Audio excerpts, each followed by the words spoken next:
Do you have difficulty managing situations where there's a lot of conflict? Or are you a conflict management master? Well, either way, stick with me because in this week's episode, I'm going to show you how you and anybody can resolve conflicts effectively.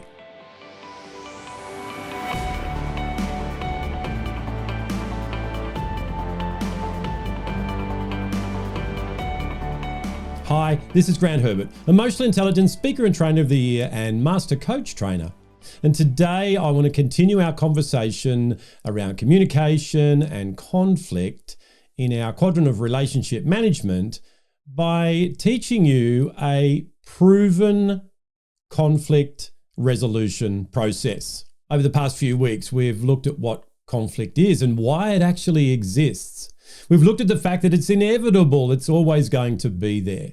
We talked about the fact that relationships are what's most important and to protect those in conflict by focusing on issues rather than the person. Last week, we looked at the 5 different styles of conflict resolution that you could use, and we talked about when it was best to use the individual or combination of those. So this week, what I want to do is continue now and add another layer to this and give you a step-by-step, fill in the blanks, template, procedure for you to be able to work in any conflict resolution situation and lead it to an effective outcome.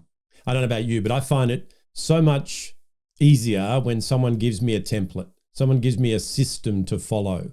And the first thing I like about a system or a process is that it needs logic to be able to move forward. So by having a check and balance situation system that we can use to go, okay, I've got to do this, and then we're going to do this, and then we're going to do this, we are employing the logical brain. Now, we don't want to go too deep into the neuroscience behind it. And whenever I speak about these things, I'm not speaking as a neuroscientist.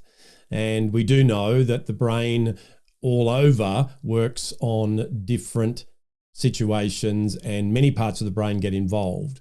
I want you to keep it up at concept level and think, let's keep it logical. So by having a system that you can go through, it's going to help you to remain more emotionally intelligent and socially intelligent so that you've got a better chance of getting the resolution. That is that triple win we talked about. It's good for you, it's good for them, and it's good for the greater good. So let's unpack this 5-step process. Number 1 is to set the scene. So in any situation where people are coming together, it's great to have an agenda. It's great to have an understanding of what it is that we're going to be working on together. And the key word there is together. However, what I want to do here as well is help you to lead the process. So by setting the scene, what we're doing is we're talking about what we're going to do, how we're going to move forward, and we're going to set some guidelines for the behavior that is acceptable as we work through and get a resolution.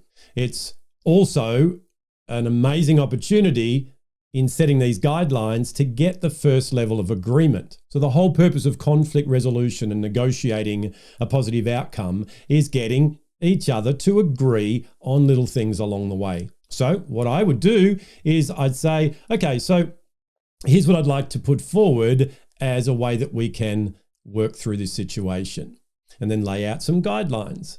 And I would always go, so what I'm going to do is I'm going to keep the emotion and my agenda out of this conversation as much as possible. So if you feel at any time that I'm not doing that, I'd love you to let me know. And then that reminder will bring me back on track. Is that okay? Now, the person that you're working with would definitely go, yeah, that's okay. But what they're also doing is they're thinking, well, perhaps I should do that as well. And normally what I've found is they would offer that. But if they didn't, I would then simply say, is it okay if I do the same with you? So the first thing is to set the scene. This is what we're doing. This is the purpose of us getting together. It's to resolve this conflict. It's to find the next step that we can work on together so that we can actually have a peaceful resolution. So we've got agreement and we've got an agenda. Number 2 is to gather information. Now, once again, gathering information is a logical process. So what the purpose of moving forward in this conflict resolution is to firstly get the facts. By getting the facts, we leave the feelings out of it. We leave our own opinions out of it. And what we're doing is we're just asking a series of questions of each other to work out exactly what the issue is. We've talked about this many times before, where a lot of times there's misunderstanding, where one person thinks that someone's saying something that they're not saying. And in fact, what I've found on many occasions in this actual second step, what we've done is realized that we were saying the same thing, just in a different way. So by gathering information using the logical processes in our brain, we are getting the facts. Even as we go through this process, however, there's going to be perceptions. I will have a perception that these are the facts, and the person or persons that I'm working with might have a totally different perception. And that's part of the gathering information process as well. So we're gathering information that we've got points of disagreement. Now, this is where the emotional intelligence really comes in. We've got 2 options there. When somebody gives you their information, we can take it on, write it down, whatever we're doing, or we can push back and go, no, that's not what I believe. That's totally... And that's where most negotiations and conflict resolution situations fall apart. It's just like getting feedback. Ask for feedback. You immediately get some feedback. It hits you personally. You take it as being an attack on you. So you go, no. And the whole feedback process falls apart. It's exactly the same here with conflict resolution. So number 2 is to gather information. Number 3 is to agree on the issue. So now that we've gathered this information and we've done it in an emotionally intelligent way, we've had a conversation that's mutually beneficial where there's no one on top, everyone's equal. And now in getting all that information together, we can find a point of agreement. So like I said at the start, what we're doing is we're looking for opportunities along the way to actually have little agreements. So the more people agree on things, even if they're agreeing on a problem, the closer the collaboration comes, and therefore the barriers come down. The communication is totally different, and it makes it a lot easier to work together and to get a resolution to the problem. So now what we're doing is through this gathering of information, we are looking into that and going, okay, well, what is the actual problem here? What's the issue? And what I like to do is ask rather than tell. So I might say, okay, that's great. We've got a lot of information there. Can I ask you, what do you perceive is the number 1 issue that we need to work on? So once again, I'm still in gathering information mode when I'm asking that. I'm not looking for something to rebut. I'm not looking for them to say, well, I think it's this. And I go, well, no, I don't think it's that, because then we've gone into another conflict situation. Okay, so you think it's this. That's fantastic. Had you also thought about this? So what I'm doing there is, rather than going, well, I think it's this, I'm having an opportunity conversation for them to think, yeah, that's probably an issue as well. So depending on what it is, and I know we're talking in context here because different scenarios will change this, is we could then decide, well, what's the biggest problem? Let's start on that. So getting an agreement on what the issue is an extremely important step before moving forward on solving anything. Number 4 then is to brainstorm possible solutions. So now we're building up more trust. We're building a relationship of collaboration. We've got some agreements. So what we're doing now is we've said, well, these are some of the issues and we've worked those out. What we are going to do is work together to brainstorm what we could possibly do about this. So why possibly? What we're doing here, as I said, is we are getting agreements along the way. So just because we've agreed on an issue doesn't mean that we agree on the best way to tackle it. So by asking questions and working out together, how could we work on this? What do you think we could do? We then find different ways that we might be able to tackle it. So brainstorming is a collaborative process. And that's the key element here, is that we are working together. So we're already starting to solve the problem because we're building the relationship.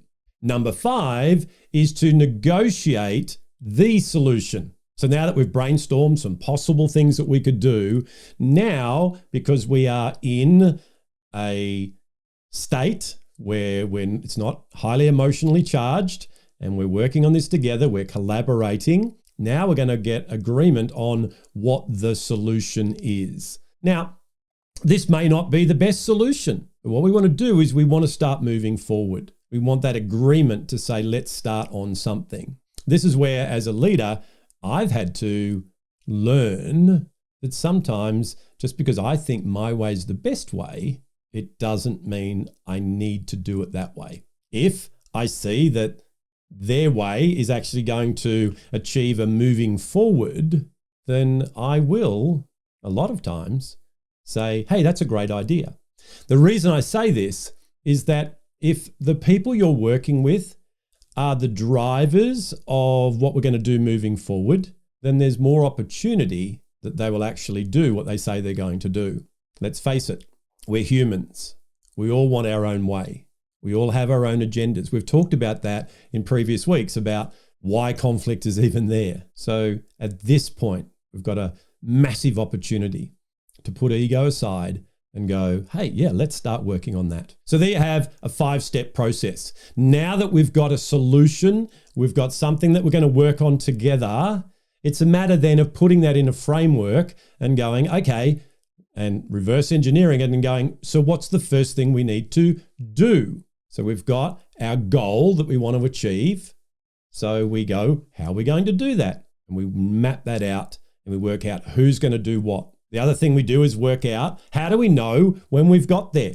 What are the milestones along the way that we're going to set and the check-ins, etc. So what we've done here is we've put together a plan moving forward on how together we are going to collaborate and come up with a solution to this problem that we've been facing. Whenever we work together to resolve a conflict, with egos and agendas aside, we have a much better possibility that there'll be a resolution. Now, I don't live in a land where everything is positive. And I know from experience that even having this structure, we can go off the rails. But having a process, and this is the key, whenever it starts to break down, what we can do is come back to the process and go, hey, where have we gone off track here? And we're referring to a process, not to a person. So there you have it, a 5-step process on how you can actually lead and resolve a conflict situation. Well, that's it from me for another week. Join me again next week when we continue this conversation around conflict resolution by learning how to move forward after conflict. I'll see you then.